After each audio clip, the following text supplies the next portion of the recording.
और भी मज़ेदार वीडियो के लिए हमारे चैनल को लाइक, शेयर और सब्सक्राइब करें।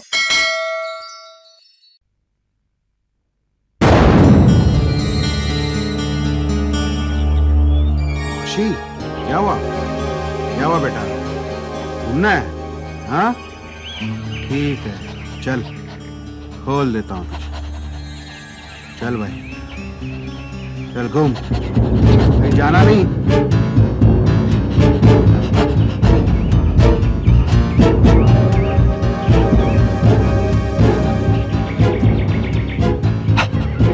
नौशी, क्या हुआ? क्या हुआ बेटा? नौशी, क्या हुआ? नौशी, क्या हुआ? नौशी, अरे क्या हुआ बेटा? नौशी, क्या कर रहा है?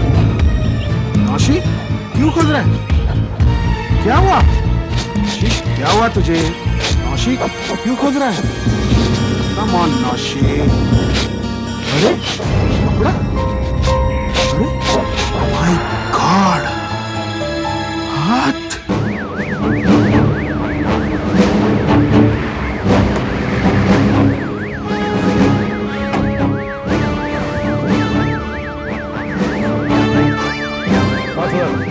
कहाँ पर है?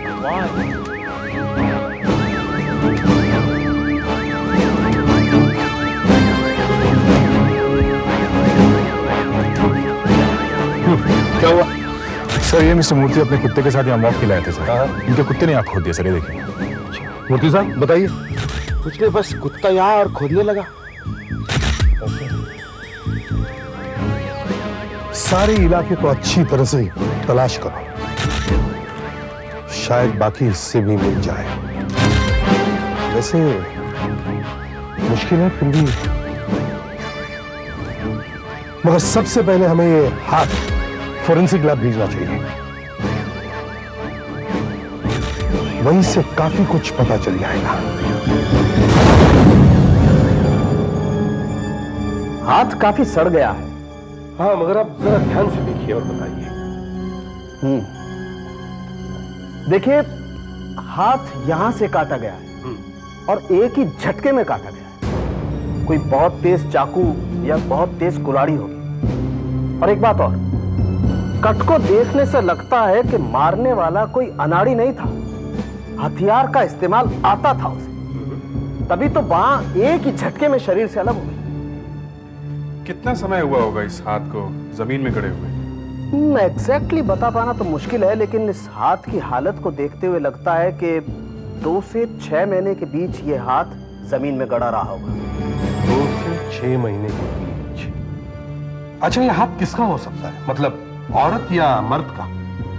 एसीपी साहब, इस हाथ के साइज को देख करके तो लगता है कि ये हाथ किसी औरत का हो। अच्छा डॉक्टर साहब, इसकी उम्र क्या होगी? इसकी उम्र, देखो यार, अब तुम पूछोगे इसके जीजा जी का नाम क्या है। अरे डॉक्टर साहब, एक छोटा सा हाथ ले आए और चाहते हो कि मैं इसके पूरे खानदान के बारे में बता दूं?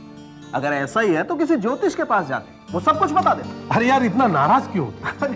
अच्छा छोड़ो, उम्र छोड़ो, ठीक है। अब ये बताओ, क्या इसके फिंगरप्रिंट्स मिल सकते हैं? नहीं, इसके फिंगरप्रिंट्स निकालना बहुत मुश्किल है। क्यों? ये हाथ ज्यादा सड़ गया इसलिए? एसीपी साहब, फिंगरप्रिंट्स निकालने के लिए हमें उंगली को किसी सतह पर दबाना पड़ता है, और ये हाथ इतना सड़ गया है कि दबाते ही इसका मांस फट जाएगा। लेकिन मैं फिर भी कोशिश करूंगा, कोई तरकीब निकालूंगा इसके फिंगरप्रिंट्स निकालने के लिए। डॉक्टर साहब, आप फोन पे बता रहे थे कि आपको कुछ और भी मिला है। जी हाँ, ये देखिए, ये है ह्यूमन स्किन, इंसान की चमड़ी, किसी दूसरे इंसान की चमड़ी, और ये मुझे यहां मिली। हो सकता है दोनों के बीच में हाथापाई हुई और इसने अपनी जान बचाने के लिए कातिल को नोच लिया होगा। एसीपी साहब, मैं इस चमड़ी का डिटेल डीएनए एनालिसिस करूंगा। अगर ये चमड़ी खूनी की हुई तो हमें उसके बारे में बहुत कुछ पता लग सकता है। यस, तब तक अभिजीत तुम ये पता लगाओ कि शहर में पिछले 2 से 6 महीनों के बीच कितनी औरतें लापता हुई हैं।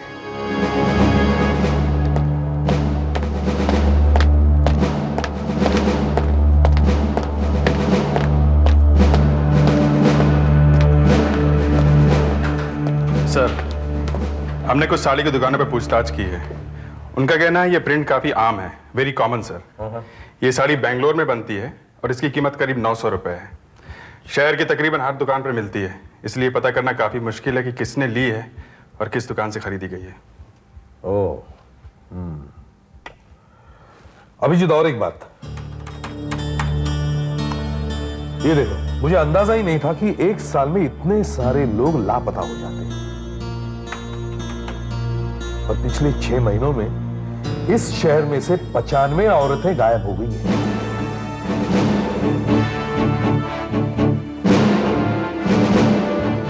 सर हमने पूरे मैदान को अच्छी तरह से छान मारा, लेकिन वहां और कुछ भी नहीं मिला सर, और शरीर के बाकी हिस्सों का भी कुछ पता नहीं चला। अच्छा,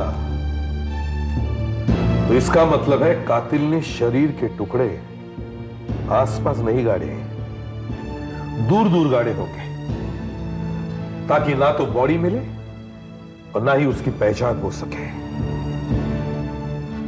हमें कुछ ना कुछ करना ही पड़ेगा, वरना इतनी सारी औरतों के बारे में पता लगाते लगाते हमारी उम्र कट जाएगी। जरा वो साड़ी दिखा दो।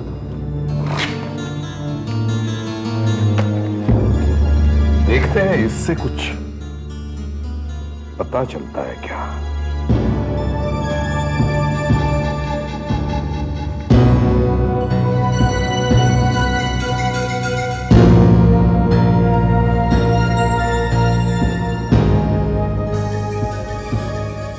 ये क्या है? निशान से लग रहा है सर। क्या सर? जरा ट्रेल और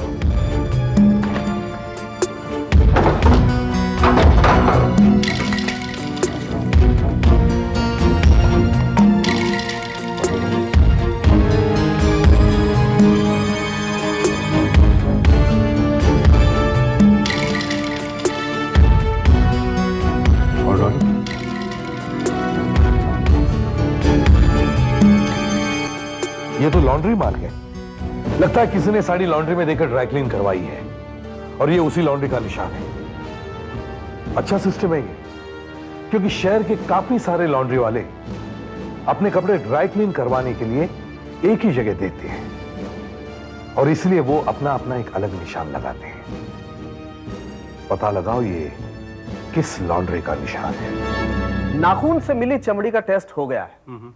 ये किसी इंसान की ही चमड़ी है और वो भी किसी आदमी की, और उसका ब्लड ग्रुप है ARH नेगेटिव। लगता है आजकल बहुत ओवरटाइम कर रहे हो डॉक्टर साहब। नई नई तरकीब ढूंढ रहे हो क्या? बीवी ने घर से बाहर निकाल दिया क्या? ये मेरा कमाल नहीं है भाई, ये तो DNA टेस्ट का कमाल है। अच्छा, मैंने ओवरटाइम किया है फिंगरप्रिंट्स निकालने के लिए। मैंने सोचा फिंगरप्रिंट्स छाप नहीं सकते हैं तो चमड़ी तो निकाल सकते हैं। वो कैसे? देखिए, मैं आपके सामने निकाल के दिखाता हूं।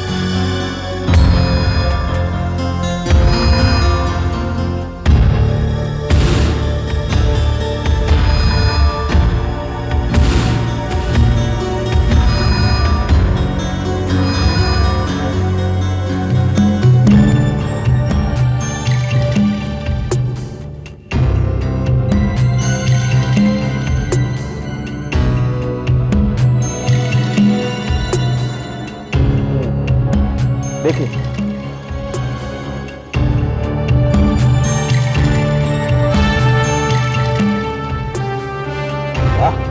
इस बार तो कमाल कर दिया डॉक्टर साहब, फिंगरप्रिंट साफ दिखाई दे रहा है। अब मैं इसका फोटो निकालूंगा। लो भाई, इसका फोटो निकालो।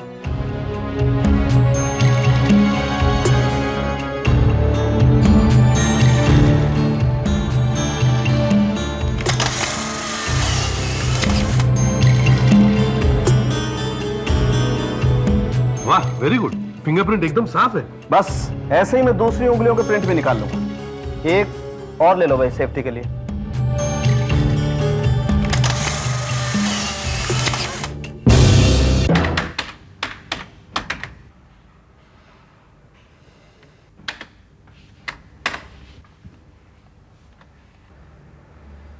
नो सर, कोई फायदा नहीं।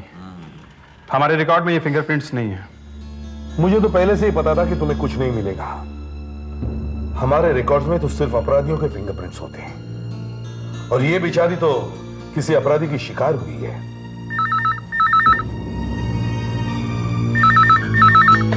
हेलो, हाँ दया बोलो।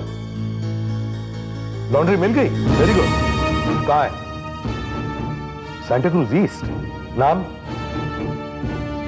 Viking laundry. ठीक है, पहुंचता हूं।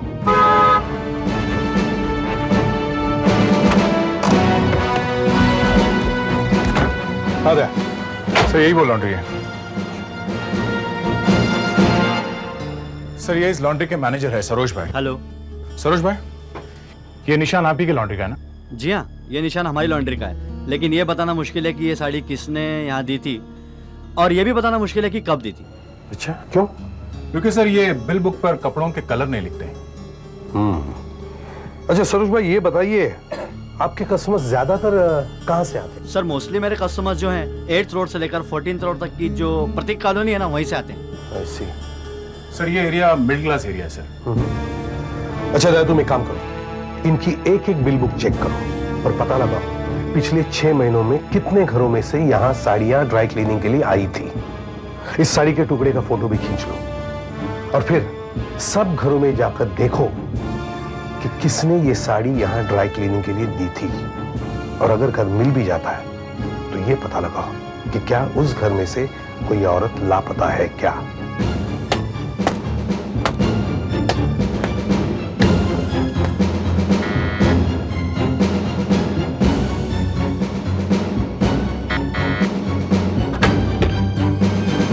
Hello madam, CID. सीआईडी? आपको क्या चाहिए? देखिए मैडम, एक रूटीन इंक्वायरी है। आपके पास कभी ऐसी साड़ी थी क्या? नहीं। ध्यान से देखिए। नहीं। हो सकता है आपके घर में किसी के पास हो। ये साड़ी वाइकिंग लॉन्ड्री में ड्राई क्लीनिंग के लिए दी गई थी। मेरी बेटी तो जीन्स पहनती है, सलवार कमीज पहनती है, ऐसी कोई भी साड़ी मेरे पास नहीं है। देखिए, मुझे नीचे से यह पता चला है कि आपके यहाँ एक लेडी रहा करती थी जो करीब 6 महीने पहले यहाँ से चली गई है। ओह, आपका मतलब मीनाक्षी से है? मीनाक्षी? वो मेरी बहन है। 2 साल तक वो यहाँ थी, फिर उसे बैंक से मकान मिल गया, बहुत बड़ा मकान मिल गया, तो वो वहीं चली गई। आप अपनी बहन से कब से नहीं मिली है? यही कोई 2-3 महीनों से। 2-3 महीने? Oh my God. कहीं, एक मिनट, उसका नंबर क्या है? 695 695 221। हाँ, 221। यस। हेलो। हाँ, एक मिनट, आप बात कीजिए। हॅलो, ए मीनाक्षी, हा मी ताई बोलतेय बरं का ग. अगं काय भेट काय तुझा? हा, अगं काय माहिती, इकडे कोणतरी इन्स्पेक्टर का कोणीतरी सीआयडी येऊन उभे राहिलेत आणि मला म्हणतायत की तू कसली ती साडी नेली होतीस म्हणे. अगं काय म्हणून, काय माहिती काय बोलतायत ते, काहीतरी हो. एक मिनट. Hello Meenakshi ji, thank you, sorry for bothering. Thank you madam.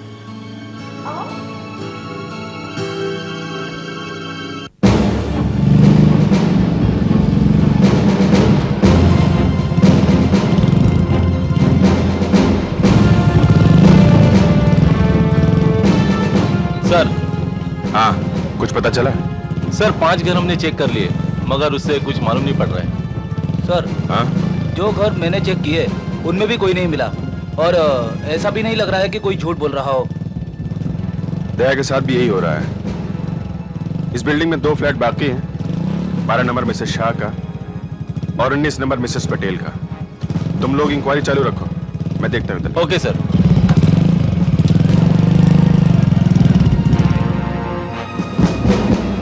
Inspector Abhijeet, CID. Routine inquiry है मैडम, आपसे कुछ पूछताछ करनी थी। इस फोटोग्राफ को ध्यान से देखिए, इसमें ये एक साड़ी का टुकड़ा है। ऐसी साड़ी कभी आपके पास थी क्या? हाँ, ऐसी साड़ी थी तो सही मेरे पास। ग्रेट, ये हुई ना बात। अच्छा, अब आप एक बात बताइए, ये बताइए कि कभी आपके परिवार में से कोई लेडी गायब हुई है क्या? देखिए, मेरे घर में मेरे हस्बैंड है, और मैं हूँ, तीसरा तो कोई है नहीं। पर आप ये सब क्यों पूछ रहे हैं ऑफिसर? देखिए वो सब मैं आपको बाद में बताऊंगा। पहले आप मुझे ये बताइए कि उस साड़ी का क्या हुआ। वो साड़ी आपने वाइकिंग लॉन्ड्री में दी थी धुलने के लिए? हाँ दी थी, पर 7-8 महीने पहले। नए साल के दिन मैंने वो साड़ी पहनी थी, उसके बाद मैंने पहनी ही नहीं। वो क्या हुआ था, न्यू ईयर की पार्टी में हम लोग गए थे और किसी की सिगरेट लग गई थी और इतना बड़ा छेद हो गया था। वैसे दिखता तो नहीं था, लेकिन फिर भी उसके बाद से मैंने वो साड़ी पहनी ही नहीं। तो फिर आपने उस साड़ी का क्या किया? आपने किसी को दे दी वो साड़ी? मेरा मतलब अपनी किसी नौकरानी को? नौकर को तो मैंने नहीं दी, हाँ, मगर मैंने वो साड़ी भांडी वाले को जरूर दी थी। भांडी वाले को? हाँ, आपको मालूम है ना भांडी वाला, जिसको हम पुराने कपड़े देते हैं और बदले में वो हमें नए बर्तन देता है। हाँ मालूम है, लेकिन ये भांडी वाला है कहाँ? हम मिल सकते हैं उससे? आपको कुछ याद है उसके बारे में? हाँ, हमारे एरिया का ही है भांडी वाला। वो कई सालों से आता है और दोपहर के वक्त ही अक्सर निकलता है वो। क्या टाइम होता है? सर 1 बज गए। 1 बज गया, अभी तक आया नहीं।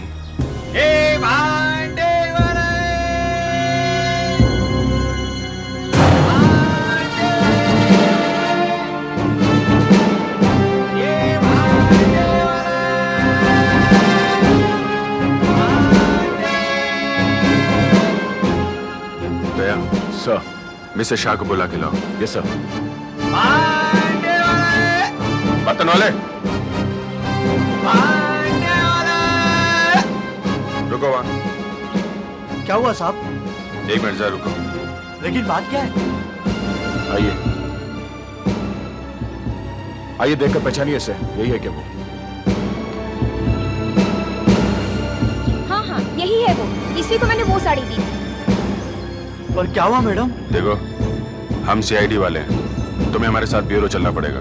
घबरा मत बेटा, कुछ नहीं होगा। ले चॉकलेट खा ले, मेरे बाबू को क्यों लाए हो यहाँ? बेटे तेरे बापू हमारी मदद करने आए हैं यहाँ पे। हाँ, तू अच्छा बेटा है ना? हाँ, रो मत, ले जितनी चाहे चॉकलेट ले। पहचानते हो इसे? मिसेस शाह ने दी थी 6 महीने पहले। इसमें सिगरेट का छेद था। साहब हमारा तो रोज का काम है साहब, कि बर्तन देते हैं और कपड़ा लेते हैं, लेकिन सारे कपड़े तो हमें याद नहीं रहते साहब ना। लेकिन मेब साहब ने कहा है तो सच ही कहा होगा, ले गए होंगे साड़ी हम साहब। लेकिन साहब बात क्या है? अच्छा, तुम ये साड़ी वाड़ी कपड़े वगैरह जो ले जाते हो उसका क्या करते हो? हाँ बताओ, क्या करते हो? साहब मैं वो करते क्या? वो साहब मैं इसका अच्छा, ये लड़का कौन? मेरा बेटा है साहब। बेटा है? दिमाग कहाँ है? वो अब नहीं साहब। नहीं। क्यों? क्या हुआ उसे? क्या हुआ तुम्हारे? देखो, साड़ी के इस टुकड़े में हमें एक औरत का हाथ मिला है, कटा हुआ, समझे? कटा हुआ हाथ साड़ी में? लेकिन साहब मेरी बीवी को मरे तो 12 बरस हो गए साहब। मेरे बेटे को जन्म देते ही वो चल बची थी साहब।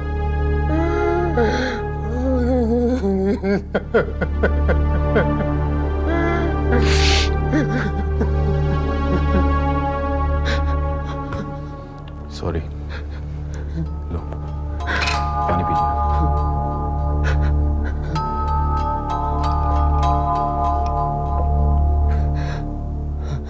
अच्छा देखो,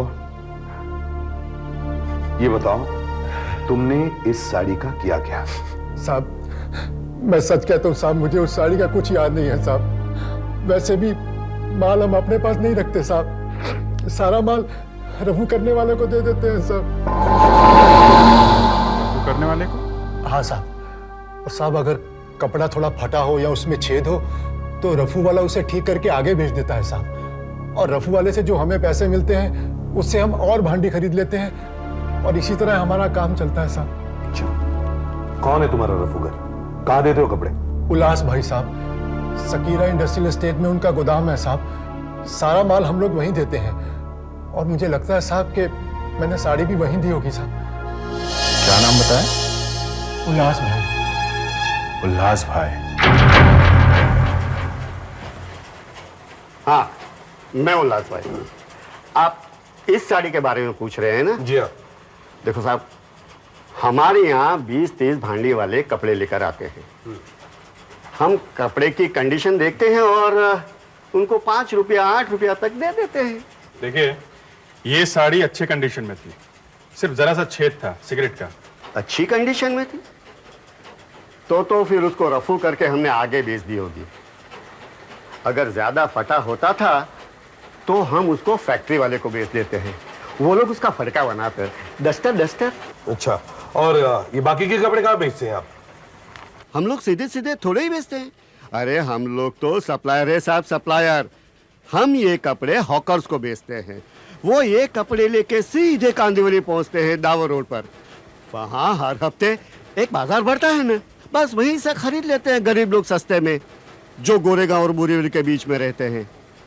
इसका मतलब है साड़ी दावर रोड से किसी के घर पहुंची, वहां उसके टुकड़े हुए और एक टुकड़े में वो कटा हुआ हाथ लपेटा गया। मैंने आपको दिखाया था ना कि इस हाथ की उंगलियों में नेल पॉलिश लगी हुई। वो नेल पॉलिश काफी हल्की क्वालिटी, सस्ते किस्म की, ऐसी जो कि जनरली फुटपाथ वगैरह पे बिका करती है। इसका मतलब आप कहना चाह रहे हैं कि अगर नेल पॉलिश इतनी सस्ती थी तो वो औरत लोअर मिडिल क्लास की होगी, मतलब गरीब तबके की। हाँ, हो सकता है। देखिए, मैं ये नहीं कह रहा हूं कि नेल पॉलिश सस्ती थी इसका मतलब वो औरत गरीब ही होगी। अमीर औरतें भी सस्ती नेल पॉलिश का इस्तेमाल कर सकती हैं। लेकिन तहकीकात के लिए आपके सोचने की लाइन एकदम सही है, क्योंकि इसके हाथ की चमड़ी में दरारें थी, कुछ अजीब तरीके से फटी हुई थी, और इसके नाखूनों में कुछ खरोंच के निशान थे, जैसे लगातार बर्तन मांजने से हो जाया करती। और एक बात और, ये औरत काफी दुबली पतली होगी। ये आप कैसे कह सकते हैं? क्योंकि इसके नाखूनों में सफेद निशान है, और ऐसा तभी होता है जब शरीर में विटामिन की कमी होती है। शायद एनीमिक भी होगी, और इसकी उम्र 28 से 50 साल के बीच में होगी। इसका मतलब जिस लापता औरत की हमें तलाश है उसकी उम्र 28 से 50 के बीच में होगी। वो लोअर मिडिल क्लास की थी और शायद घर में काम करने वाली बाई होगी, और वो गोरेगांव और बोरीवली के बीच में कहीं रहती थी। सर, डॉक्टर सालुंखे ने इस बार कमाल ही कर दिया। इतना सब कुछ पता कर लिया। सर, बोरीवली से गोरेगांव के एरिया के बीच में 49 औरतें ऐसी हैं जो 14 महीनों से लापता हैं। इनमें से 15 ही ऐसी हैं जो हमारी तलाश के लिए फिट बैठती हैं, और इन सब की रिपोर्ट पुलिस में लिखाई गई है। अच्छा, तो ये सब लोग उनके रिश्तेदार हैं? यस सर, यही वो लोग हैं जिन्होंने रिपोर्ट लिखाई थी। पूछताछ चल रही है। अरे सर, इन 15 में से 3 औरतें लापता होने के 2-3 दिन बाद वापस आ गई थी, पर इन लोगों ने पुलिस को खबर नहीं की सर। ये रहे वो लोग। ओह, क्यों भाई? वापस आ गई ना? चलो मुबारक हो, लेकिन बता तो दिया करो। यही बाकी की 12? सर, बाकी इन सबको साड़ी दिखाई है और कसकर पूछताछ भी की है सर, पर मुझे नहीं लगता मरी हुई औरत का इनसे कोई रिश्ता है। एक्चुअली 12 में से 11 ही ऐसे हैं जो लोग यहाँ पर आए हुए हैं। एक मिसेस कार्तिक हैं जो यहाँ नहीं आई हैं। उन्होंने 4 महीने पहले अपनी नौकरानी के लापता होने की पुलिस में रिपोर्ट लिखवाई थी। हम उन्हें फोन तो कर रहे हैं, लग नहीं रहा, शायद फोन खराब है। अच्छा, लेकिन उनका एड्रेस तो होगा फाइल में? Yes sir. चलो उनके घर जाकर पूछताछ करते हैं। जी हाँ, मैंने ही कंप्लेंट लिखवाई थी। मेरे यहाँ काम करने वाली बाई कहीं गायब हो गई है। मेरे यहाँ वो बर्तन और सफाई किया करती थी। कब से गायब हुई है वो? 15 जून से वो नहीं आई है। वैसे तो कई बाइयां आई और गई, लेकिन अपने 24 दिन की पगार छोड़ के कोई जाती है क्या? तो माला अपनी तनख्वाह लेने आई ही नहीं। ये तो बड़ी अजीब बात है। इसीलिए तो मुझे उसकी ज्यादा फिक्र हुई। वैसे वो बड़बड़ बहुत किया करती थी। बताती थी कि उसके ससुराल वाले उसे बहुत मारते पीटते हैं। क्या उसका पति? नहीं, वो तो बेचारा शादी के 1 महीने बाद ही निमोनिया से मर गया था। इसीलिए उसके ससुराल वाले उसे कोसते रहते हैं। वैसे उसके शादी को 5-6 साल हो गए थे। पति के मरने के बाद क्या वो ससुराल में ही रहती थी? जी। आपको इतना सब कुछ मालूम है तो आपने उसके बारे में उसके घर जाके पूछताछ क्यों नहीं की थी। मैंने यहाँ के और भाइयों से उसके बारे में पूछताछ की थी और फिर मैं उसके घर भी पहुँच गई। यही उत्तम नगर झोपड़पट्टी में रहती है वो। लेकिन उसके ससुराल वालों ने मुझसे सीधे मुंह बात भी नहीं की। अच्छा, क्या बोला उन्होंने? कहने लगे कि माला से मेरा अब क्या मतलब है। बस फिर कुछ दिनों बाद आके उसके बच्चे हुई पगार लेके गए। अच्छा, जरा इस फोटोग्राफ को ध्यान से देखिए। माला के पास ऐसी कोई साड़ी थी क्या? हाँ थी तो सही, ऐसी एक साड़ी उसके पास। अच्छा, क्या वो नेल पॉलिश लगाती थी? हाँ, वैसे वो थोड़ी बंठन कर ही रहती थी। एक दो बार तो मैंने उसे अपना परफ्यूम लगाते हुए भी पकड़ा था। आप हमें माला का पता दीजिए जल्दी से। हाँ, नवरंग चौल, खोली नंबर 64, उत्तम नगर। हमें क्या पता कहाँ चली गई माला, अब वो यहाँ नहीं रहती। आपकी बहू है और आप लोगों को पता नहीं वो कहाँ गई? देखिए साहब, जब तक उत्तम जिंदा था वो हमारी बहू थी। मनहूस आते ही हमारे बेटे को खा गई। अब पता नहीं कहाँ दफा हो गई 3 महीने पहले से। अरे ये आप क्या कर रहे हैं? उसका कोई सामान है, कपड़े वगैरह? अरे यही पड़ा होगा, बहुत सब सामान तो हमने फेंक दिया उसका। अच्छा, उसकी ऐसी कोई चीज जिसे उसके जाने के बाद आप लोगों ने हाथ नहीं लगाया हो? मतलब कोई ट्रंक, कोई बॉक्स वगैरह? अब कहा ना साहब, कुछ नहीं, सब फेंक दिया ना हमने। सब फेंक दिया हमने। सब फेंक दिया साहब। लेकिन आप लोग माला के बारे में इतना क्यों पूछ रहे हैं? नहीं, आखिर मामला क्या है? मामला छोड़ो, ये बताओ कि कोई चीज है कि नहीं, बस। 1 मिनट, मैं बताती हूँ। क्या है? उसके सिंगार का डब्बा पड़ा है, और क्या? सुना आपने? श्रृंगार का डब्बा। अरे पति के मरने बाद कुछ श्रृंगार करता है क्या? लेकिन उसे तो ऐसी हवा लगी कि बस कुछ मत पूछो। ये क्या रहा? हाथ मत लगाइए, बस यही से बताइए कहाँ है? ये क्या है?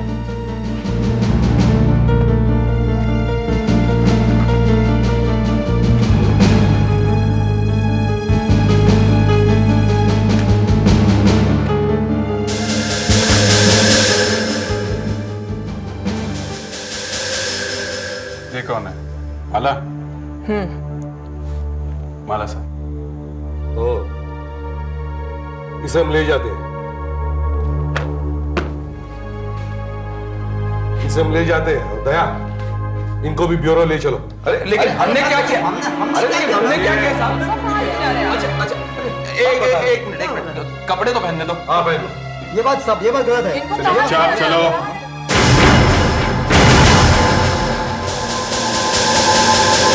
पर निशान तो बहुत सारे हैं, लेकिन एक भी क्लियर नहीं है। लेकिन इस शीशे पर मुझे एकदम क्लियर निशान मिल रहा है। ये देखिए। तो क्या आपने इस हाथ के फिंगरप्रिंट्स के साथ ये मैच करके देखे? जी हाँ एसीपी साहब, ये देखिए, ये फिंगरप्रिंट्स इस हाथ के और ये फिंगरप्रिंट्स इस शीशे से निकाले, दोनों एकदम मैच करते हैं। तो इसका मतलब है ये हाथ इसी लड़की का है। दया, उन दोनों को अंदर ले आओ। ये आप हमें कहाँ ले? नहीं, लेकिन अब हमने किया क्या साहब? देखिए, आइए इधर आइए, यहाँ खड़े हुए। साहब हमें क्यों बुलाया? हमने ऐसे क्या किया साहब? और ये देखिए, घबराइए मत, हमें एक छोटी सी जांच करनी है आपके खून की और चमड़ी की, बस। चमड़ी की जांच लेगी साहब? हाँ बस ये साहब, हमने तो ऐसा थोड़ी सी चमड़ी लेनी है। ये सब क्या? कुछ नहीं होगा, बस थोड़ी सी।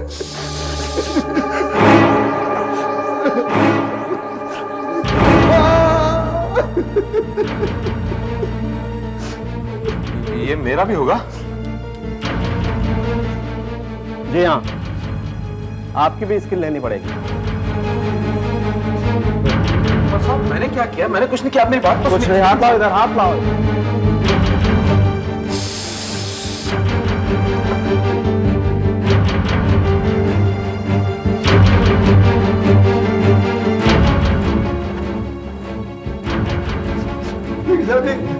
किस लिए?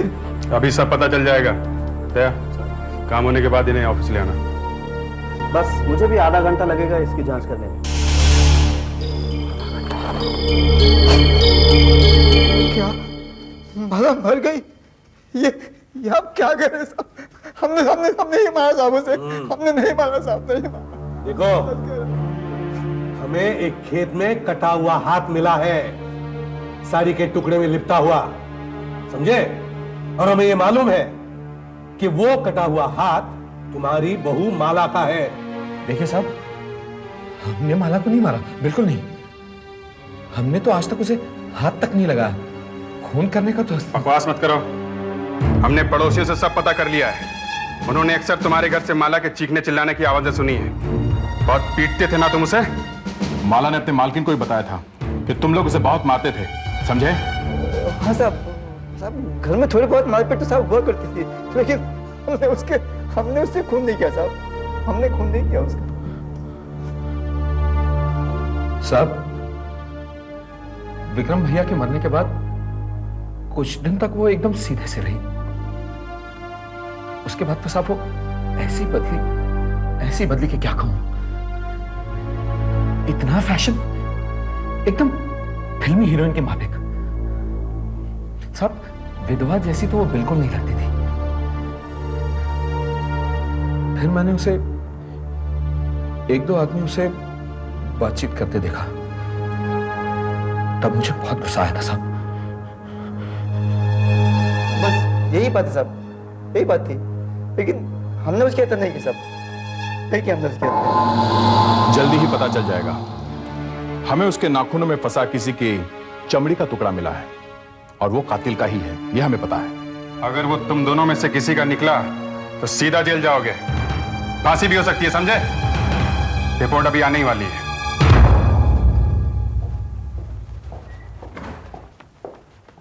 हाँ डॉक्टर साहब, कुछ मिला आपको?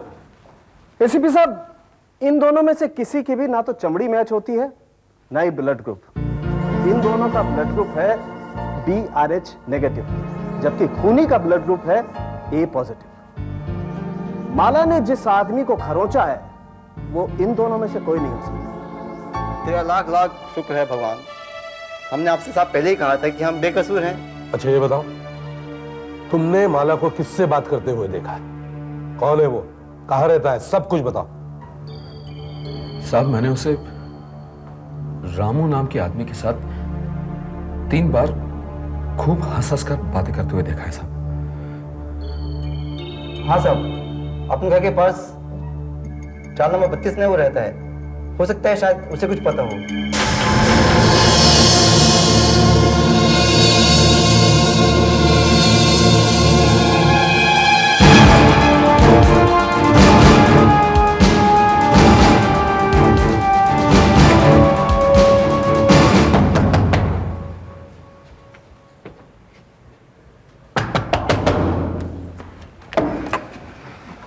रामू तो ये? हाँ मैं ही रामू। क्या चाहिए, कौन है आप लोग? माला के बारे में क्या जानते हो? कौन माला? मैं किसी माला को नहीं जानता। झूठ तो बोल रहा है? नवरंग चाल वाली माला जिसके साथ तू बात करता था, सब लोगों ने देखा है। माला? अच्छा वो लड़की? मैं उसके बारे में कुछ नहीं जानता सर। कितने महीनों से तो मैं उसे मिला तक नहीं। अच्छा क्या हुआ सर? बहुत भोला बन रहा है। जा चलो सर, मेरी बात तो सुनिए। आप कहाँ ले जा रहे हैं सर? सर एक मिनट, पता चल जाए। चलो सर, माना कि मैंने उससे 2-4 बार बात की है, लेकिन सर मैं उसके बारे में कुछ नहीं जानता। जानता नहीं तो बात कैसे कर जाता है? सर वही मुझसे बात करने आती थी। वो जब भी आती थी वीरू के बारे में पूछती थी, कहाँ है वो, कब आएगा वो। इससे ज्यादा मैं कुछ नहीं जानता उसके बारे में सर। ये वीरू कौन है? मेरा भाई है सर। कहाँ है वो? सर वो अपनी बीवी को बस स्टॉप पे छोड़ के नौकरी पे गया है। आता ही होगा सर, 8 बजे तक उसकी दुकान बंद हो जाती है। कहाँ काम करता है वो? यहीं पास में sir, Vincent cold storage station के पास। मटन काटता है। मटन काटता है?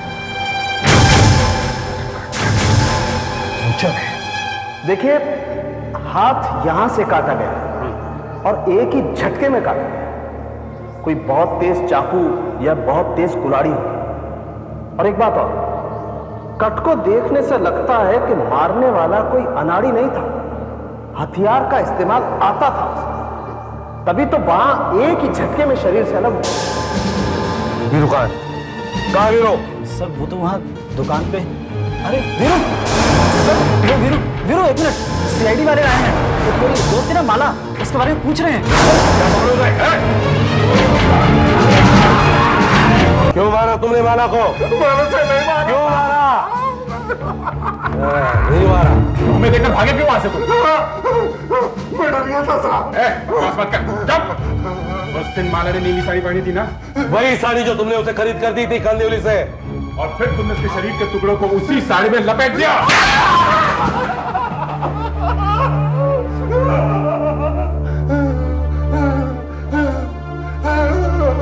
वो कटा हुआ हाथ तो हमें मिला, मगर बाकी के टुकड़े कहाँ है शरीर के? कहाँ फेंके तुमने? नदी में या कहीं गाड़ दिए? नहीं मारा साहब। नहीं मारा? क्यों मारा तुमने उसे? हाँ? वो तुमसे शादी करना चाहती थी ना, मगर तुम शादीशुदा थे, इसलिए तुमने उसे। तुम बदनामी से बचना चाहते थे कि तुम्हारा नाम एक विधवा के साथ जोड़ा जा रहा है ना? मैं मानता हूँ साहब, मैंने खून किया साहब। मैं तो उससे मजाक में मिल लेता था साहब, पर वो तो मेरे गले पड़ गई थी साहब। मैं भला उससे शादी कैसे कर सकता था?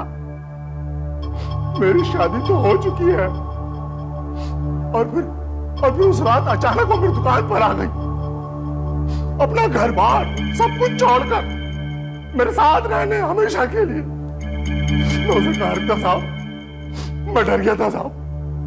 मैंने सोचा कि क्यों न इस सिरदर्द को हमेशा के लिए खत्म कर दूं। मैंने अपना मटन काटने का छुरा उठाया और एसीपी साहब, स्किन टेस्ट और ब्लड रिपोर्ट लाया हूं। माला के नाखूनों में जो चमड़ी का टुकड़ा था वो इस आदमी की चमड़ी से मैच करता है, और इसका ब्लड ग्रुप भी सेम। यही आदमी खूनी है एसीपी साहब। साहब पता है, इसने अपना जुर्म कबूल कर लिया है। वीरू, माला को बेरहमी से कत्ल करने के जुर्म में मैं तुम्हें गिरफ्तार करता हूं।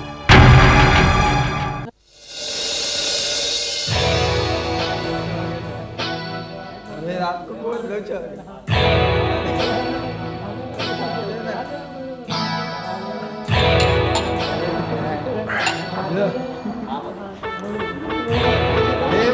कुछ और लाऊं? बिल्ला।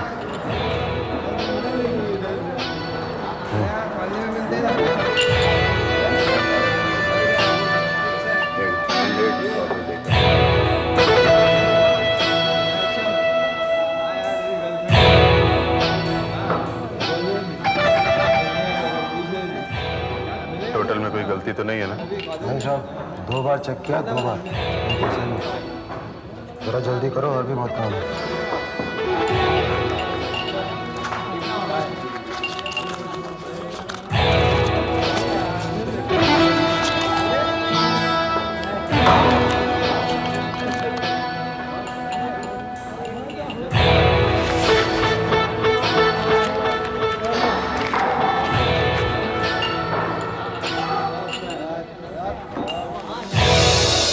एसीपी साहब का फोन आया था सुबह, कह रहे थे कि दिल्ली से अगले हफ्ते तक वापस आ जाएंगे। तब तक हमें वो मानिकलाल मर्डर केस के पेपर को दया, जबरदस्त खबर है। बिल्लू खटकी का पता चल गया। वो पेट्रोल पंप डकैती केस वाला? हाँ वही। खबरी ने बताया कि 21 सितंबर को वो अपनी बहन की शादी में कलकत्ता जाने वाला है। वो अपना नौरंग बार वाला खबरी, जहां बिल्लू अक्सर जाता है। ये देखो, उसने बताया कि बिल्लू का टिकट महादेव थापर के नाम से बना हुआ है। Mahadev Thapar, Howrah passenger, central station, 21 सितंबर। लेकिन ट्रेन कितने बजे की है? सुबह 11 बजे। मैंने स्टेशन मास्टर से बात की थी, प्लेटफॉर्म नंबर 9 से निकलती है। वहां पे तो हमें बहुत सावधानी बरतनी होगी। जरा सी भी लापरवाही बहुत खतरनाक साबित हो सकती है। कहीं गोली वोली चल गई तो? बिल्लू बिना हथियार के चलता भी नहीं है। ये रेलवे स्टेशन का नक्शा है। ये हावड़ा एक्सप्रेस इस प्लेटफॉर्म नंबर 9 पर आएगी। उस समय यहाँ पर 8 नंबर खाली रहता है, क्योंकि यहाँ पहली गाड़ी 12 बजे आती है दिल्ली से। अब प्लेटफॉर्म नंबर 9 पर पहुंचने के लिए एक एंट्रेंस ये है, और दूसरा प्लेटफॉर्म नंबर 8 से भी जाया जा सकता है यहाँ से। तो फिर हम ये एंट्रेंस बंद कर देते हैं। हो ना हो बिल्लू यहाँ इस प्लेटफॉर्म नंबर 8 से इस रास्ते से आ सकता है। उस वक्त हम यहाँ पर उसका इंतजार कर रहे होंगे। रेलवे वालों से बात कर लो, उनके स्टाफ की जगह हम लोग वहां रहेंगे।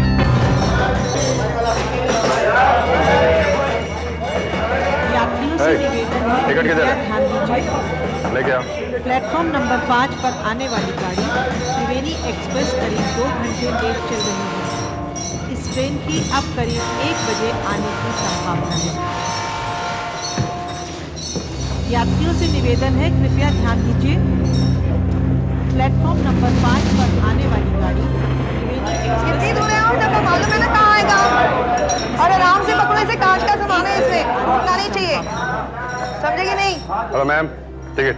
प्लेटफॉर्म क्रॉस करने के लिए यात्री कृपया इस्तेमाल करें। प्लेटफॉर्म क्रॉस करने के लिए यात्री कृपया ओवरब्रिज का ही इस्तेमाल करें। प्लेटफॉर्म नंबर 3 पर आने वाली कमलाकर एक्सप्रेस अब किसी भी क्षण स्टेशन पर। चलो वहाँ चलो, उधर वाले कोने में सामान रख देना। यहाँ प्लेटफॉर्म नंबर 3 पर आने वाली यहाँ रख दे, आराम से। अब किसी भी क्षण स्टेशन पर आ सकती है। सेकंड क्लास स्लीपर और 3 टियर एसी स्लीपर इंजन से 7वां होगा। धन्यवाद। बच्चा इधर किधर से आया? कृपया ध्यान दें, मुंबई सेंट्रल ये गाड़ी से उतरा ना अभी? टिकट किधर है? टिकट किधर है? ए बच्चा रुक जा, रे बच्चा रुक जा, रुक जा। मुंबई सेंट्रल से कलकत्ता जाएगा। बिल्लो, बिल्लो, सरेंडर करते। ये मार रहा है क्या? बिल्लो, ये आगे मत बढ़ना। बिल्लो, आगे मत बढ़ना, गोली मार दूंगा। बिल्लो, गोली मार दूंगा। बिल्लो, गन नीचे फेंको, देखो मैं कह रहा हूँ, पिस्तौल फेंक दो।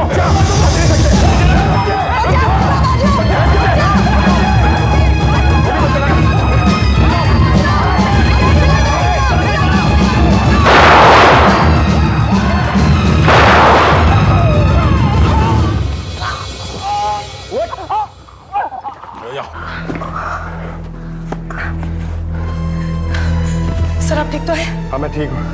ये लड़का बीच में आ गया इसलिए गोली नहीं चला सका। कौन है ये? सर ये लड़का डेक्कन एक्सप्रेस से अभी उतरा है, इसके पास टिकट नहीं है और ये अकेला है, और इसको टिकट मांगने के लिए रोका तो ये भाग गया। अच्छा, कौन है तुम्हारे साथ बेटे? कोई भी नहीं है?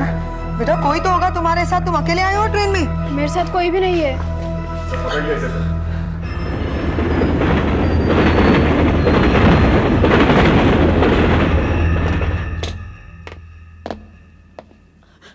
खाना खाओ बेटा, घबराओ मत, खाओ।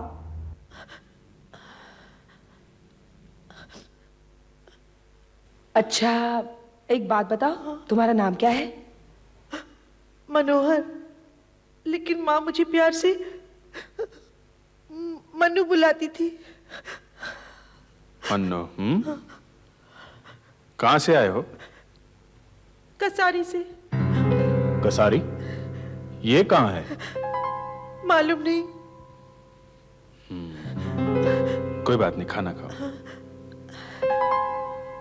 अच्छा ये बता बेटे, कसारी में रेलवे स्टेशन है? हाँ।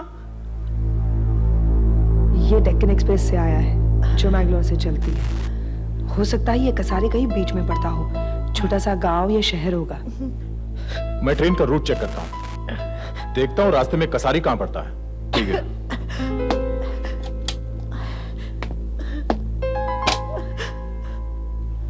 मनु, क्या तुम अपने घर से भागकर आए हो? हाँ। क्यों, एग्जाम में फेल हो गए?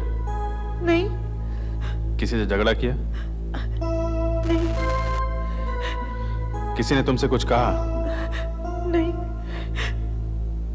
मुझे किसी ने कुछ भी नहीं कहा। कोई है ही नहीं मेरा। अम्मा थी, वो भी चली गई। क्या हुआ तुम्हारी माँ को? बुखार आ गया था, फिर भी वो काम पर चली गई। वो वहीं बेहोश होकर गिर पड़ी। पुरुषोत्तम साहब उसे म्युनिसिपल अस्पताल ले गए, बस वो वहीं मर गई।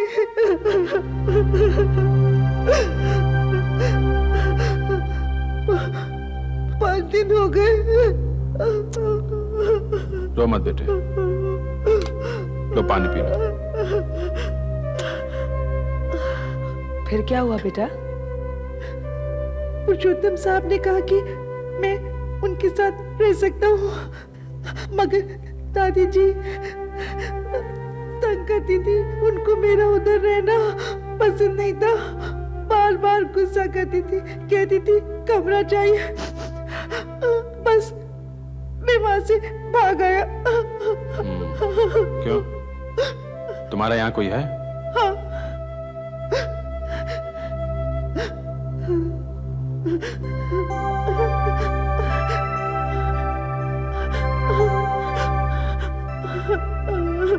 ये तुम्हारे पिताजी हैं? हाँ। कब आए थे वो यहाँ? मालूम नहीं। इनका नाम क्या है? मुझे तो उनकी शक्ल भी याद नहीं, बस यही है मेरे पास। मैं बहुत छोटा था जब वो यहाँ आए थे, अम्मा कहती थी वो यहाँ है, बस मैं उनको ढूंढने यहाँ चला आया।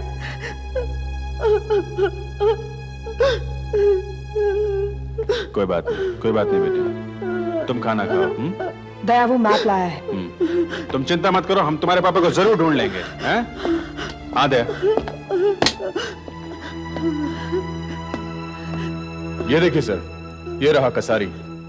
शहर है छोटा सा, मैंगलोर से 140 किलोमीटर दूर। यहाँ के पुलिस स्टेशन में कांटेक्ट करके पूरी जानकारी ले लो लड़के के बारे में। उनको बताओ कि लड़के का नाम मनोहर है, मन्नू। 5 दिन पहले म्युनिसिपल हॉस्पिटल में इसकी मां मरी थी। किसी पुरुषोत्तम नाम के आदमी ने उसे वहां भर्ती किया था। लेकिन सर, हम ऐसे केसेस लेते हैं क्या? ये लापता आदमी का मामला है। बच्चे को रिमांड होम में भेज देते हैं, जब तक उसके पिता का पता नहीं चल जाता तब तक। बच्चे को रिमांड होम भेज देना बहुत ही आसान है, और सच्चाई से मुंह मोड़ लेना उससे भी ज्यादा आसान। बच्चा घर से भाग कर आया हुआ है, अगर वो अपने बाप से ना मिल सका तो उसके साथ कुछ भी हो सकता है। हो सकता है आगे चलकर वो गुंडा आवारा बन जाए। मुझे लगता है हमें कोशिश करनी चाहिए कि उसके बाप को जल्दी से जल्दी ढूंढ लें। I agree with you sir. तब तक मैं इसे अपने घर ले जाता हूं, जो मेरे साथ रहेगा मेरे घर पे।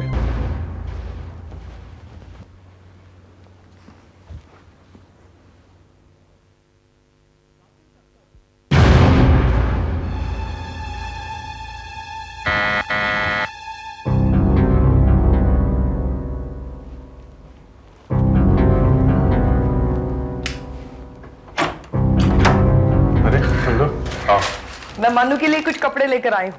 साइज का तो पता नहीं था, अंदाजे से कुछ उठा कर लाई, फिट आ जाए शायद। सर, कसारी से पुलिस ने रिपोर्ट भेजी है सर। उन्होंने मन्नू के बारे में सब कुछ पता कर लिया है। गुड। इसकी माँ का नाम निर्मला था, और इनके गांव में एक भला आदमी है पुरुषोत्तम। उसके घर के पीछे नौकरों के कोठड़ी में ये लोग रहते थे सर। पुरुषोत्तम इनका रिश्तेदार नहीं है।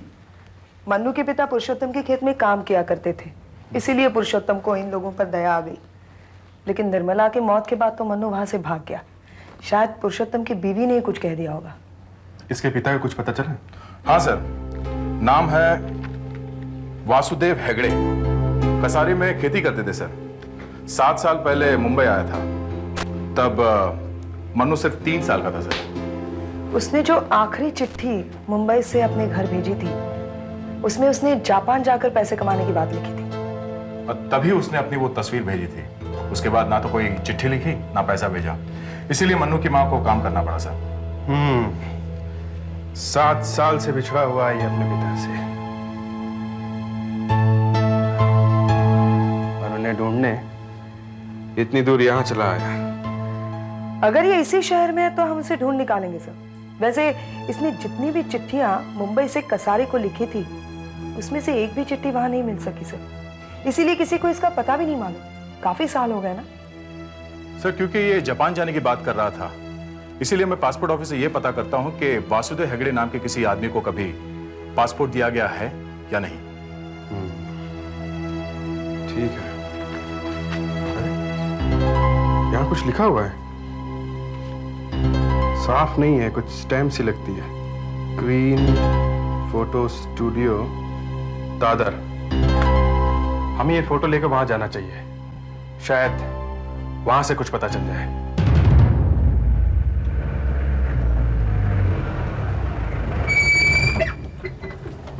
अरे मन्नू, आओ। क्या बात है, बहुत स्मार्ट लग रहे हो। ये मन्नू के पापा की फोटो की कॉपीज करा लाया हूँ। मन्नू के पास जो फोटोग्राफ थी ना, उसी की जेरॉक्स करा ली है। ओरिजिनल फोटोग्राफ देना नहीं चाहते हैं ये। क्यों, पुलिस पर भरोसा नहीं है? मेरे पास एक ही फोटो है और कुछ भी नहीं। अगर ये भी खो गई तो मैं क्या करूँगा? ऐसे कैसे खो जाएगी बेटे, हम लोग हैं ना, CID। अच्छा, वो पासपोर्ट ऑफिस से कुछ पता चला? यस सर, वासुदेव हेगड़े नाम के किसी भी आदमी को वहां से पासपोर्ट नहीं दिया गया है और ना ही कोई वीजा। इसका मतलब वो आदमी हिंदुस्तान से बाहर नहीं गया है, इसी शहर में कहीं होना चाहिए। लेकिन इतने दिनों से उसने अपने घर में चिट्ठी लिखी क्यों नहीं? हाँ दया, बोलो। फोटो स्टूडियो मिल गया? RC road.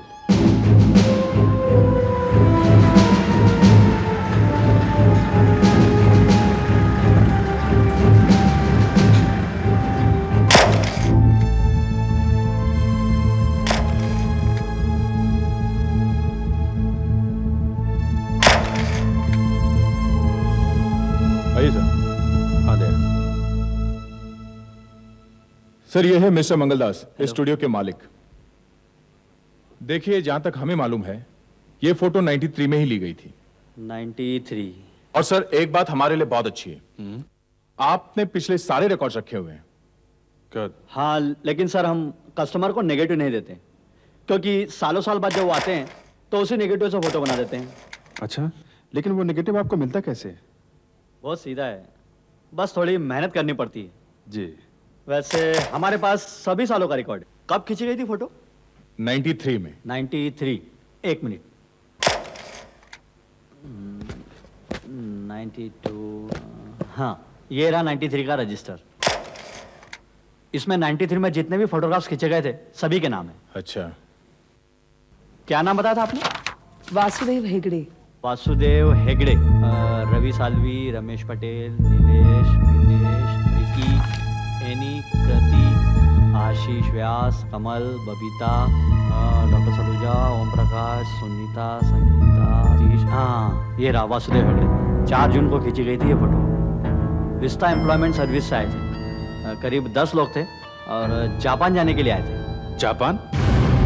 लेकिन पासपोर्ट ऑफिस वालों का कहना है कि वासुदेव हेगड़े नाम के किसी आदमी का पासपोर्ट उन्होंने कभी बनाया नहीं। क्या एड्रेस लिखा है? ये Vistas employment services, park road. चलो इस एड्रेस को ढूंढ निकालते हैं। एड्रेस तो यही है, मगर ये तो कोई कैसेट की दुकान लगती है। अंदर चलकर देखते हैं। Yes, can I help you? जी, हम CID से आए। Yes, what can I do for you? यहाँ पर पहले एक एम्प्लॉयमेंट एजेंसी हुआ करती थी, विस्टास एम्प्लॉयमेंट सर्विसेज के नाम से। क्या आप हमें उसके बारे में कुछ बता सकते हैं? हाँ, इस नाम की कोई कंपनी तो थी यहाँ पर, लेकिन उसे बंद हुए काफी टाइम हो गया। मेरे ख्याल से 1993 में बंद हो गई थी। उसी के बाद हम यहाँ पे हमने दुकान शुरू की है। अच्छा, वो एजेंसी बंद क्यों हो गई थी? शायद कुछ पुलिस केस हुआ था, काफी लोगों को नौकरी दिलाने के बहाने से लूटा था उन्होंने, और शायद उसके ओनर को जेल भी हो गई थी। शायद इसीलिए वासुदेव जापान नहीं पहुंच सका, क्योंकि उसे बेचने वाला तो खुद ही जेल पहुंच गया। क्या आप हमें उसका नाम बता सकते हैं? शायद कैलाश वर्धन नाम था उनका। कैलाश वर्धन। दया, पता करते हैं कि ये कैलाश वर्धन किस जेल में है।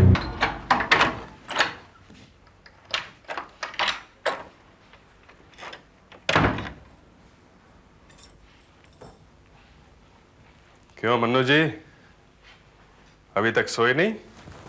मुझे नींद नहीं आई आज। क्यों? ऐसे ही। ओहो। एक बात बताइए, वो फोटो किसकी है? वो फोटो? हाँ। ये फोटो बेटे मेरे साथ काम करने वाले कहते हैं कि ये मेरी माँ है। आपको ये भी याद नहीं कि ये आपकी माँ है? नहीं बेटे, मुझे कुछ भी याद नहीं है। मेरी माँ, मेरे पिताजी, मेरे भाई, मुझे तो ये भी याद नहीं है कि मैं कौन हूं। मगर मुझे तो मालूम है कि मैं कौन हूँ। मैं तो मनु हूँ। हाँ, ये तो मुझे भी मालूम है कि तुम मन्नू हो। अच्छा बेटा, तुम्हें याद है कभी बचपन में पिताजी ने तुम्हें गोद पे उठाया हो, कभी तुम उनकी पीठ पे चढ़े हो, उनके साथ खेले हो? नहीं, बिल्कुल नहीं। कभी कभी मैं अपनी आंखें बंद कर कर याद करने की कोशिश करता हूँ, मगर मुझे कुछ तो याद नहीं आता। बस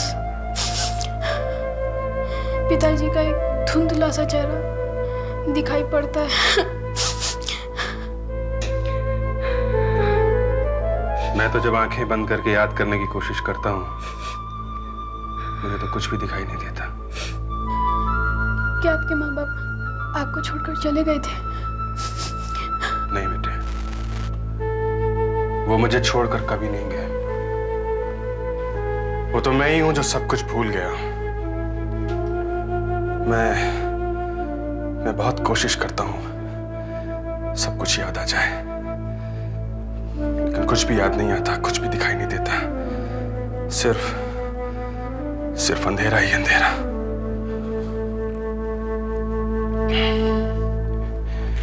खैर छोड़ो मेरी बात,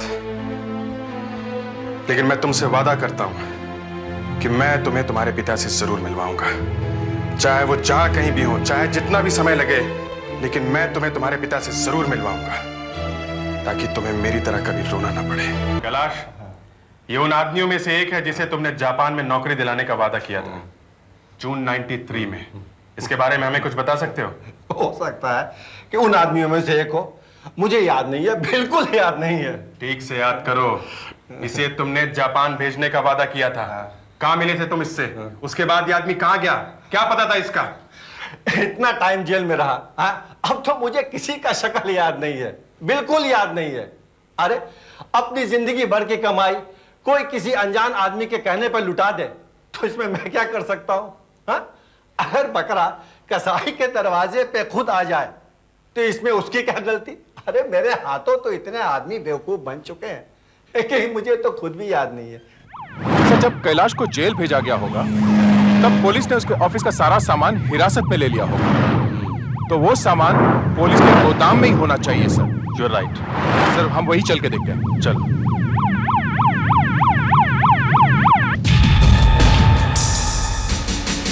तुम यहाँ देखो।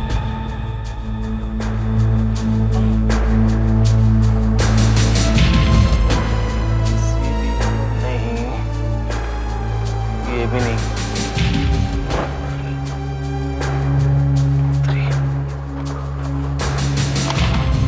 ये भी नहीं। नहीं, ये भी नहीं। ये भी नहीं। इसका टैग कहाँ? नहीं, ये भी नहीं। इसका टैग कहाँ गया? दिखाई नहीं दे रहा है। क्या हुआ सौदागर? इसका टैग मिल नहीं रहा है। खींचेंगे ना? एक मिनट।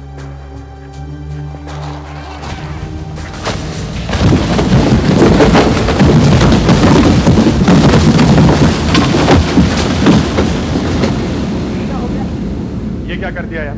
Sorry sir. अब इनमें से कैसे ढूंढेंगे सर? एक काम करो, एक एक बोरी चेक करो और इधर देते जाओ। ठीक है सर। देखो। नहीं है। नहीं है? ये नहीं है सर। नहीं है। नहीं है सर, ये भी नहीं है। नहीं है? नहीं है सर। नहीं है?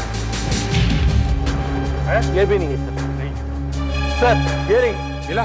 CB 1123 June 93। यही है। गुड।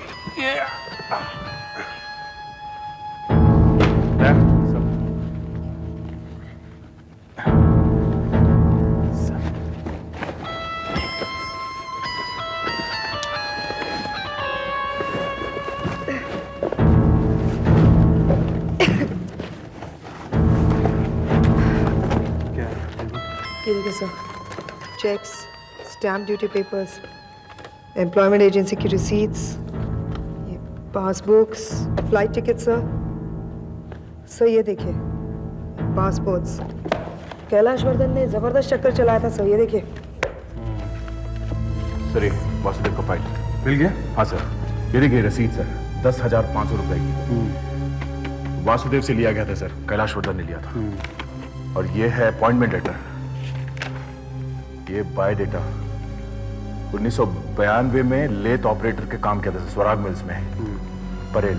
उसके बाद बाइकला में टेक्सटाइल्स में काम किया था सर, मार्को टेक्सटाइल्स में। और ये अपॉइंटमेंट लेटर है सर। ये अपॉइंटमेंट लेटर नकली है। ऐसे नकली अपॉइंटमेंट लेटर बना के कैलाश वर्धन ने न जाने कितने लोगों को ठगा होगा। इसके बायोडाटा में पता क्या है? ये सर। 15 कोलीवाड़ा चौल, सायन।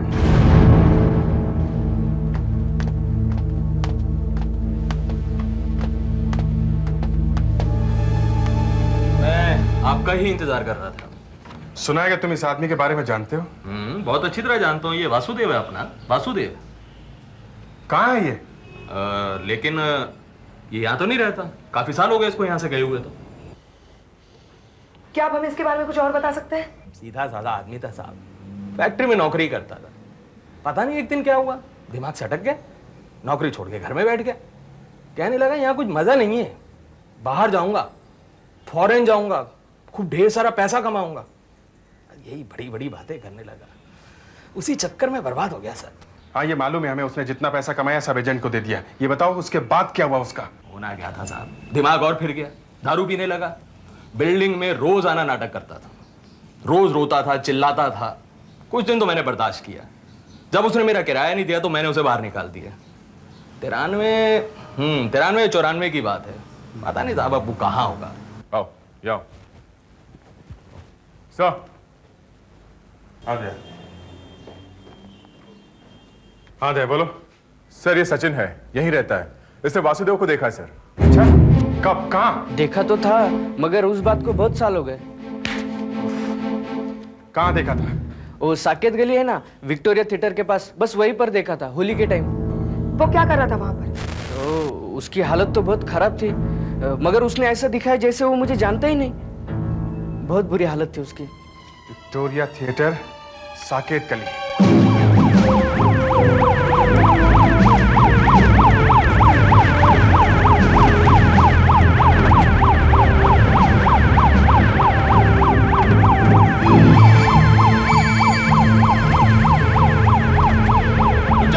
रुक जाओ, ये पुलिस की रेड नहीं है, घबराओ मत, रुक जाओ, भागो मत, रुक जाओ, एक मिनट, रुक जाओ, घबराओ मत,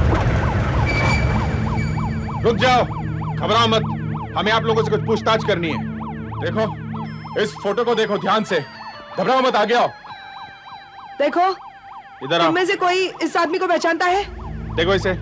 ये इसी इलाके में रहता था। इसका नाम वासुदेव है, ठीक तरह से देखो। कोई पहचानता है? क्यों पूछ रहे हैं इसके बारे में आप? देखिए, घबराइए मत, हमें इस आदमी की मदद करनी है। हम इस आदमी की भलाई चाहते हैं, समझे आप? इस फोटो को ध्यान से देखो, ठीक से देखो इस फोटो को। इस आदमी के बारे में जो कुछ भी जानते हो हमें बता दो। क्या जानते हो इसके बारे में? हाँ, वो यही रहता था, यानी 4 साल पहले। यही रहता था? भीख मांगता था वो? नहीं, भीख नहीं मांगता था, वो कचरा भी नहीं कभी उठाता था। हाँ, रात को वक्त यहाँ आता था, हमारे साथ बैठता था और कभी कभार खाना लाता था और खाता था हमारे साथ। तो फिर कहाँ गया वो? क्या हुआ उसे? क्या बोलूं साहब, एक दिन पुलिस की रेड पड़ी और उसको लेके गए साहब। पुलिस की रेड? क्यों ले गए उसे? क्या बताऊं साहब, कुछ चोरी का मामला था। चोरी का मामला? ये इलाका प्लांडे चौक पुलिस स्टेशन के अंडर आता है। उन्होंने ही रेड किया होगा। दया, वहां जाके पता करो। ये लो बेटे, और किताबें लाया हूं तुम्हारे लिए। पुरानी वाली पढ़ी? ये सब तो ठीक है, मगर आप मेरे पिताजी को कब ढूंढेंगे? ढूंढेंगे बेटे, बहुत जल्दी ढूंढ लेंगे। हाँ दया, सर, ये सब इंस्पेक्टर सुरेश पलांडे चौक पुलिस स्टेशन से। ये वासुदेव के बारे में जानते हैं? Hello sir. हेलो। मैंने उसे 4 साल पहले गिरफ्तार किया था। सेंटा क्रूज में एक डकैती पड़ी थी, उसमें उसका भी हाथ था। अच्छा, इंस्पेक्टर सुरेश, आपको अच्छी तरह याद है उस डकैती में इस आदमी का हाथ था? जी सर, बिल्कुल था। वैसे वो कोई पेशेवर चोर नहीं था सर, उसे तो चोरी का माल खरीदना बेचना भी नहीं आता था। बस कुछ लोगों ने हमें उसका हुलिया बताया और हमने उसे पकड़ लिया। बाद में उसके फिंगरप्रिंट्स भी मैच कर गए और वो गिरफ्तार हो गया। ओह, तो ये काम शुरू कर दिया था उसने बाद में, चोरी।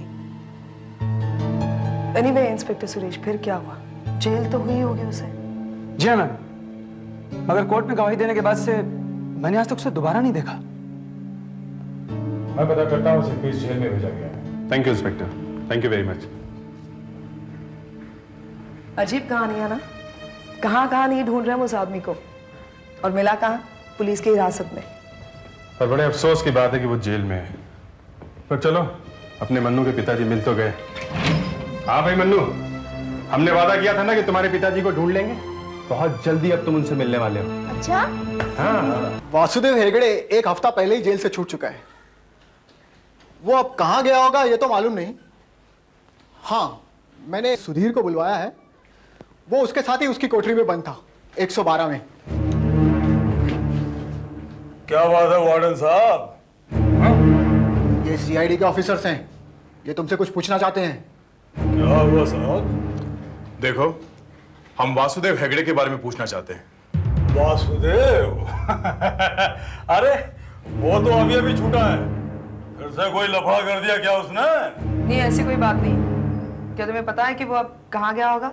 वो तो मेरे को मालूम नहीं साहब, लेकिन वो मेरे को बोला कि बहुत दिनों से अपने घर वालों को कोई चिट्ठी नहीं लिखा था। वो वैसे चिट्ठी लिखता था वो, लेकिन लिखने के बाद फाड़ देता था।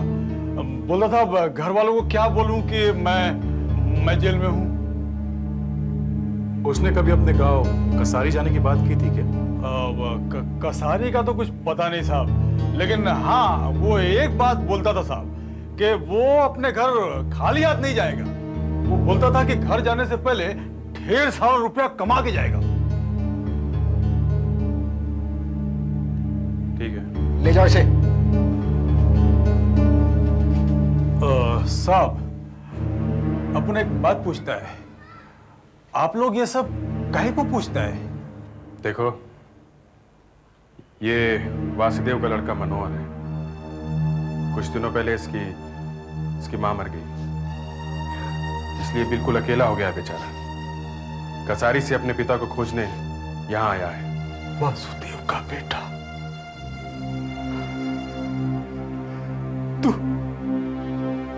तू वासुदेव का बेटा है?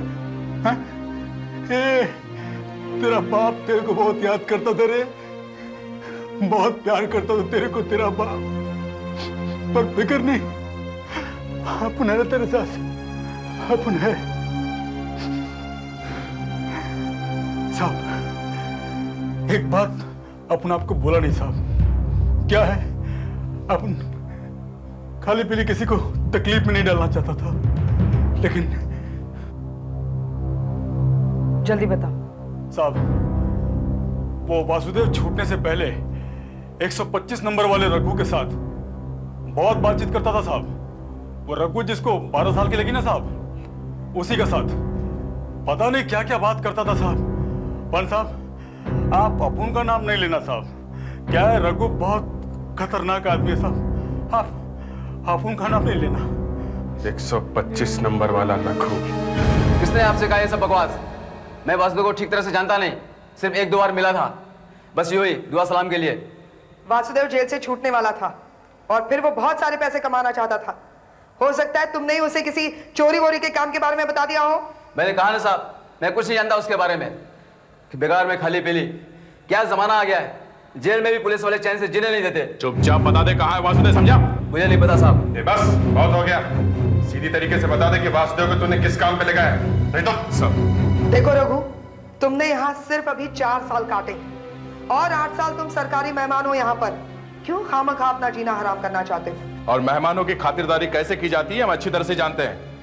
आखिरी बार शराफत से पूछ रहे हैं, बता दे अभी भी। मैंने कहा ना साहब, मैंने उसे काम पे नहीं लगाया। वो मुझसे बार बार कहता था कि उसे बहुत सारा पैसा कमाना है। मैंने उसे सिर्फ एक आदमी का पता दिया था। कौन है वो आदमी? उसका नाम नारू है। नारू? वो मलाड का मिडनाइट बार वाला? हाँ जी हाँ, मैंने वासुदेव को उसके पास भेजा था। सर नारू एक छटा हुआ बदमाश है। वो छोटे छोटे बच्चों से चोरी चकारी करवाता है। 2-4 बार अंदर भी जा चुका है सर। वो ऐसे लोगों की तलाश में रहता है जिनके पास कोई काम नहीं होता, जो पैसों के लिए कुछ भी करने को तैयार हो जाते हैं। पैसे देने का देता क्यों नहीं? छोड़ूंगा नहीं तेरे को। ज्यादा भाव दिखाने का नहीं है, समझा? तो इसको समझाओ ना आप। चल यार, पैसे लेके क्या यार, मेरे को पैसे दे।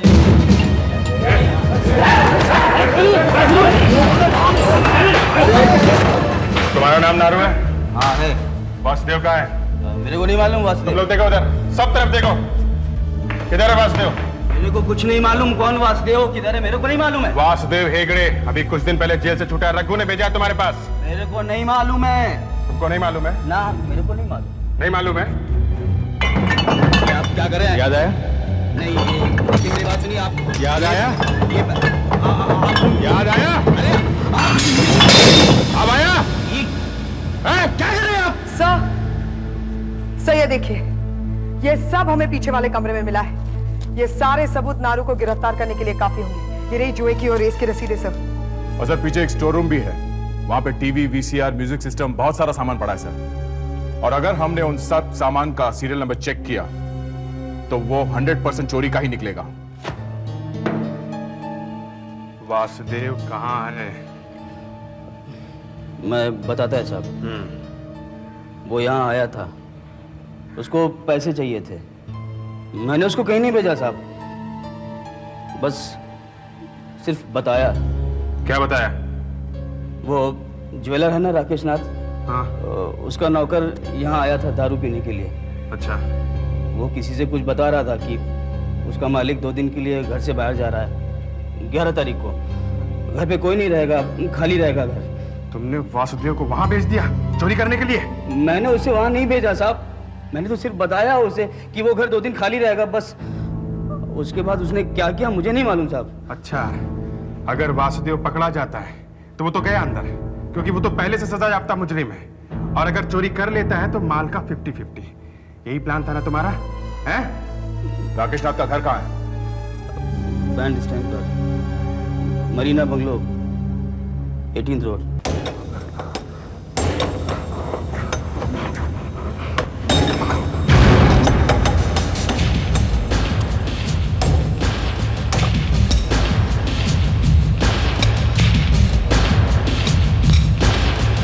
रुक जाओ, हिलना नहीं।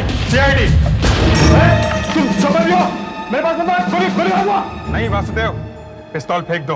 वासुदेव, तुम मेरा नाम कैसे जानते हो? मैं दोबारा जेल नहीं जाना चाहता हूं। मैं गोली मारूंगा। देखो वासुदेव, गोली चलाने से पहले मेरी बात सुनो। तुम जानते हो हम यहाँ किस लिए आए हैं? तुम्हारे बेटे को तुमसे मिलाने के लिए आए हैं, तुम्हारे मनु को। मनु? तुम मुझे कैसे जानते हो? और तुम्हारी बीवी निर्मला, वो अब नहीं रही। नहीं? तुम मुझे बेवकूफ बना रहे हो। और देखो, मनु तुमसे मिलने बहुत दूर से आया है। ये देखो मनु, ये तुम्हारा बेटा है मनु। मैं किसी चाल में नहीं आऊंगा।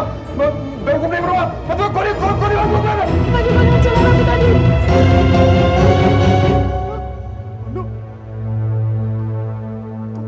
मेरा बेटा है। अरे कितना बड़ा हो गया रे तू तो। आप मुझे कितना बड़ा हो गया तू, कितना बड़ा हो गया रे तू तो।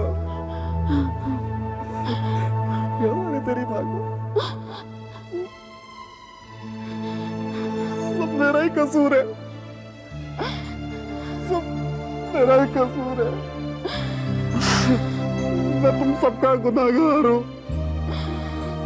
मुझे माफ कर दे। माफ कर दे, माफ कर दे।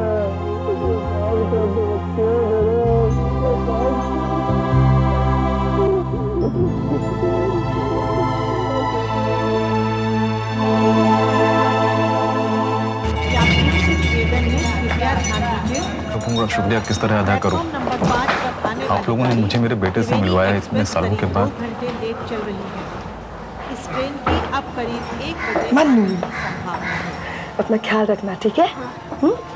यात्रियों से निवेदन है, कृपया ध्यान दीजिए। अपना ख्याल रखना मन्नू। और तुम वासुदेव, आइंदा किसी लफड़े में नहीं पड़ना, ठीक है? जी साहब। मन्नू, ये तुम्हारी कॉमिक्स घर पे ही भूला है? प्लेटफॉर्म क्रॉस करने देखो वासुदेव, के लिए यात्री कृपया तुम चाहो तो यहीं रुक सकते हो। हम तुम्हें अच्छी से नौकरी दिलवा देंगे और मनु का भी किसी अच्छे स्कूल में एडमिशन करवा देंगे। नहीं साहब, अब मैं यहाँ नहीं रुक सकता।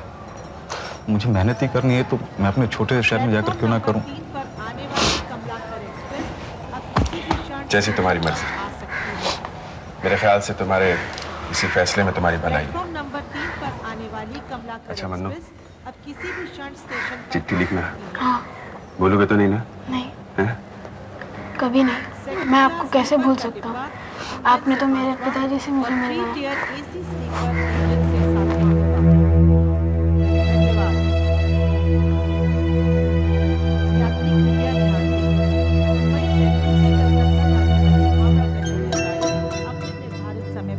प्लेटफॉर्म नंबर 9 से छूटेगी। मुंबई सेंट्रल से कलकत्ता जाने वाली हावड़ा पैसेंजर गाड़ी अपने निर्धारित समय पर प्लेटफॉर्म नंबर 9 से छूटेगी।